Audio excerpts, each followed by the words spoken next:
முத்து சிட்டியை போட்டு பயங்கரமாக அடிக்கிறாரு. அதை பார்த்தோன்னே சத்யாவுக்கு பயங்கரமாக கோவம் வருது. அப்படியே கிட்ட வராரு. இங்கே பாருங்க மாமா, நல்லா தெரிஞ்சுக்கங்க, ஏன் சிட்டி மேலே கை வச்சிங்க நான் உங்களே திருப்பி அடிப்பேன் அப்படின்னு சொல்லிட்டு ஷர்ட்டை பிடிக்கிறாரு. யாருடா, யார் மேலே கை வைக்கிற, அவனுக்கு எவ்வளோ தைரியம் இருக்கணும் அப்படின்னு சொல்லிட்டு அப்படியே கையை போட்டு முறுக்கி விடுறாரு. கத்தரார் சத்யா, விட்டுருமாமா விட்டுருமாமான்னு. அப்போ கூட விடவே இல்லை. அவங்க ஃப்ரெண்டுங்க எல்லாருமே வந்து தடுக்கிறாங்க, விட்டுரு அவனை, டேய் போங்கடா இங்கேருந்து, இதுக்கு மேலே இருந்தீங்கன்னா அடி தான் வாங்குவீங்க அப்படின்னு சொல்லிட்டு முத்துவோட ஃப்ரெண்டு சொல்கிறாரு. வா போகலாம் அப்படின்னு சொல்லிட்டு சிட்டியை சத்யாவை கூட்டிகிட்டு அங்கேருந்து போகிறாரு. ஆஃபீஸ் வந்தவொடனே சத்யாவுக்கு பயங்கரமாக வலிக்குது. என்ன சத்யா பயங்கரமாக வலிக்குது, ஹாஸ்பிட்டல் போயிட்டு வந்துடலாமா அப்படின்னு சொல்லிட்டு சிட்டி சொல்கிறாரு. இல்லை இல்லை சிட்டி பரவாயில்ல பார்த்துக்கலாம், நான் வீட்டுக்கு போகிறேன், என்னை வீட்டுக்கு கூட்டிகிட்டு போய் விடு அப்படின்னு சொல்லிட்டு சத்யா சொல்கிறாரு. வீட்டுக்கு போகிறாரு. வீட்டுக்கு போன உடனே அவங்க அம்மா கேட்குறாங்க, என்னடா ஆச்சு? இல்லை ஒன்றும் இல்லைம்மா அப்படின்னு சொல்லிட்டு, சரி இந்த பூவெல்லாம் கொண்டு வந்து கடையில் கொடுத்தறியா அப்படின்னு சொல்லிட்டு அவங்க அம்மா சொல்கிறாங்க. அம்மா எனக்கு கையெல்லாம் வலிக்குது, என்னால் முடியலம்மா அப்படின்னு சொல்லிட்டு சத்யா அங்கே உட்காந்துட்டுருக்காரு. அப்படியே கை வலி தாங்கவே உள்ள கத்துறாரு. அம்மா கை வலிக்குதுமா வலிக்குதுமா, என்னடா ஆச்சு உனக்கு அப்படின்னு சொல்லிட்டு அவங்க அம்மா தங்கச்சி எல்லாருமே இப்படி மாதிரி பதட்டமாக இருக்காங்க. இல்லை வலி தாங்க முடியலம்மா, நான் பைக்லேருந்து கீழே விழுந்துட்டேன் அப்படின்னு சொல்கிறாங்க. ஏதுல அவங்ககிட்ட பைக்கு அப்படின்னு சொல்லிட்டு அவங்க அம்மா திட்டிகிட்டு இருக்காங்க. அம்மாக்கா 2 பேருமே சேர்ந்து ஹாஸ்பிட்டலுக்கு கூட்டிகிட்டு போகிறாங்க. கூட்டிகிட்டு போயிட்டு அங்கே செக் பண்ணுறாங்க. டாக்டர் என்ன ஆச்சு அப்படின்னு சொல்லிட்டு, இல்லை கையெல்லாம் வலிக்குது, பயங்கரமாக வலிக்குது, நான் பைக்லேருந்து கீழே விழுந்துட்டேன் அப்படின்னு சொல்லிட்டு டாக்டர் கிட்ட சொல்கிறாரு சத்யா.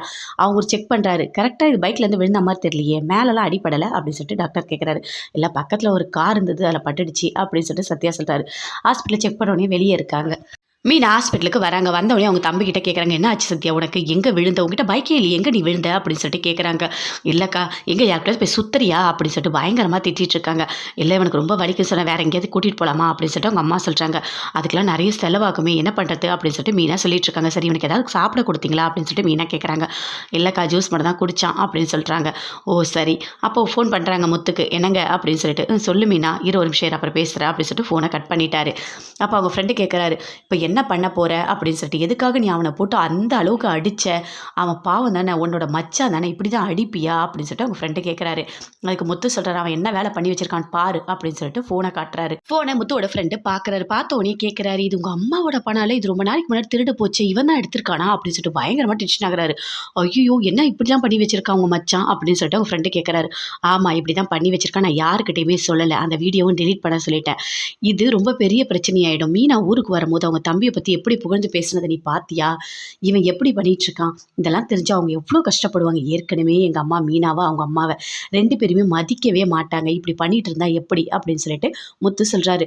சரி இப்போ என்னப்பா பண்ண போகிற அப்படின்னு சொல்லிட்டு அவங்க ஃப்ரெண்டு கேட்குறாரு. எனக்கு ஒன்றுமே புரியல, அப்படியெல்லாம் விட்டுறதை கண்டிப்பாக அவனை கண்டிக்கணும், அவனை கண்டிச்சாதான் இன்னொரு வாட்டி இந்த தப்பு பண்ண மாட்டான் அப்படின்னு சொல்லிட்டு அவங்க ஃப்ரெண்டு சொல்கிறாரு. கண்டிப்பாக பண்ணணும் அப்படின்னு சொல்லிட்டு முத்து போயிட்டே இருக்காரு. அப்போ மீனா மறுபடியும் ஃபோன் பண்ணுறாங்க. அட்டன் பண்ணி பேசுகிறாரு. இல்லை என் தம்பிக்கு பைக்கில் அடிக்கப்பட்டான், ஹாஸ்பிட்டலில் இருக்கேன், நீங்கள் சீக்கிரமாக வாங்க அப்படின்னு சொல்லிட்டு முத்துக்கிட்ட சொல்கிறாங்க. அப்படியா, நீ தான் இருக்கல்ல பார்த்துக்கோ அப்படின்னு சொல்லிட்டு முத்து சொல்கிறார். என்னங்க பேசிகிட்டு இருக்கீங்க, எங்கே ஒரு அடிப்பட்டால் கூட நீங்கள் வரமாட்டீங்களா அப்படின்னு சொல்லிட்டு மீனா கேட்குறாங்க. இப்போ என்ன சொல்கிற, வந்து அங்கே அழ சொல்கிறியா, எனக்கு வேலை இருக்குது, என்னால் இப்போ வர முடியாது அப்படின்னு சொல்லிட்டு முத்து சொல்கிறாரு. என்னங்க இப்படி பேசிகிட்டு இருக்கீங்க, செல்வானா யார்ட்டாவது வண்டியை மாற்றி விட்டு வாங்க அப்படின்னு சொல்லிட்டு மீனா சொல்கிறாங்க. நான் தான் சொல்கிறேன்ல மீனா, நீ இருக்கல்ல பார்த்துக்கோ, நான் வரல, எனக்கு வேலை இருக்குது அப்படின்னு சொல்லிட்டு ஃபோனை கட் பண்ணிட்டார். என்ன இவர் இப்படி பண்ணிட்டு இருக்காரு அப்படின்னு சொல்லிட்டு மீனா பயங்கரமாக டென்ஷன் ஆகுறாங்க. அவன் பண்ண வேலைக்கு அவனை ஹாஸ்பிட்டலில் வேற போய் பார்க்கணுமா, எப்படி பண்ணி வச்சிருக்கான். மீனா பயங்கர கோவமாக வீட்டுக்கு வராங்க. வந்தவுடனே அங்கே பார்த்தா அண்ணாமலை, விஜயா, ரோஹிணி எல்லாருமே அங்கே தான் இருக்காங்க. அப்போ முத்து உட்காந்துட்டு இருக்காரு. ஏங்க இப்படி பண்ணுறீங்க, என் தம்பிக்கு அடிபட்டுடுச்சு, ஹாஸ்பிட்டலுக்கு வாங்கினா ஏங்க நீங்கள் வரல, எனக்கு ரொம்ப கஷ்டமாக இருந்தது அப்படின்னு கேட்குறாங்க. அதை கேட்டோடய பயங்கரமாக சந்தோஷப்படுறாங்க விஜயா. இதை தான் நான் எதிர்பார்த்தேன், எவ்வளோ நாள் கழித்து நடக்குது, இவன் இப்படி தான் இருக்கணும், கேட்கவே ரொம்ப சந்தோஷமாக இருக்குது அப்படின்னு சொல்லிட்டு எல்லாருமே உட்காந்து கேட்டுட்ருக்காங்க. அப்போ முத்து எதுவுமே பேசல, அமைதியாக இருக்காரு. ஏங்க நீங்கள் இப்படி பண்ணிகிட்ருக்கீங்க, என் தம்பி முன்ன மாதிரி இல்லைங்க, இப்போ ரொம்ப நல்ல பையனாக ஆகிட்டான் தெரியுமா, அவன் உண்டு, அவன் காலேஜ் உண்டு, அப்படி தான் இருக்கான், இப்போ அவன் ரொம்ப நல்ல பையனாக ஆகிட்டாங்க அப்படின்னு சொல்லிட்டு மீனா சொல்கிறாங்க. அப்படியா, சரி இப்போ எனக்கு வேலை இருந்தது அதனால நான் வரல அப்படின்னு சொல்லிட்டு முத்து சொல்கிறாரு. அண்ணாமலை பார்த்துட்டு இருக்காரு. என்னதான் இருந்தாலும் ஒரு எமர்ஜென்சினா வரமாட்டிங்களா அப்படின்னு சொல்லிட்டு பயங்கர கோவமாக மீனா பேசிகிட்டு இருக்காங்க. நல்லா இருக்குப்பா, கேட்கும் போதே நல்லா இருக்குது, முத்து இப்படி தான் பண்ணணும் அப்படின்னு சொல்லிட்டு விஜயா சொல்லிட்டு இருக்காங்க. ரோகிணி எல்லாருமே சிரிச்சிட்டு இருக்காங்க. இங்கே பாரு மீனா, நீ கூப்பிட்ட நேரத்துக்குலாம் என்னாலாம் வர முடியாது புரியுதா, அப்போது நான் வந்துட்டு வண்டி ஓட்டிகிட்டு இருந்தேன், அவங்கள கூட்டிகிட்டு போய் கரெக்டாக விடணும், அப்போ வந்துட்டு நான் டியூட்டிலாம் மாற்றி விட்டுட்டு இருக்க முடியாது, அதனால தான் என்னால் வர முடியல புரியுதா அப்படின்னு சொல்லிட்டு முத்து சொல்கிறாரு. உன் தம்பி நல்ல பையன்தான், ஓகே, நான் ஒன்றுமே சொல்லலையே, இப்போ என்ன பண்ண சொல்கிற அப்படின்னு சொல்லிட்டு முத்து பயங்கர கோவமாக சொல்கிறாரு. அதுக்கு அண்ணாமலை சொல்கிறாரு, ஏன்டா ஒரு எமர்ஜென்சியில் கூட ஏன்டா போக மாட்டேற அப்படின்னு சொல்லிட்டு அண்ணாமலை கேட்குறாரு.